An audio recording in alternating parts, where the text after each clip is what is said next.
কাটা শক্ত হয়ে গেছে। বলছে আমার নিয়ে সবাই মস্করা করছে, ওর জন্য রেগে যাচ্ছে। এবার কাটা শক্ত হয়ে গেছে, এটা মাছ এবার কাটা মাথার উপরে লাগবে। রাখো, একটা ছবি তুলি। মাছটার নাম কি? একে একসাথে টেপা মাছ বলে। দেখে মনে হচ্ছে তেলে বেগুনের ঝোলে উঠেছে।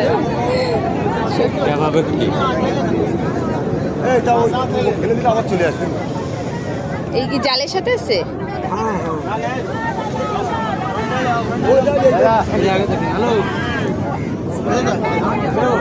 বেঁচে আছে তো, জলে দিয়ে দেন।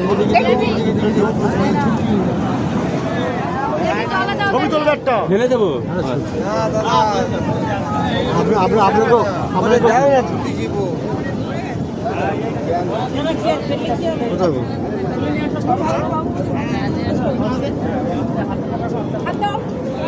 এই বাবু, আরেকটা পেয়েছে।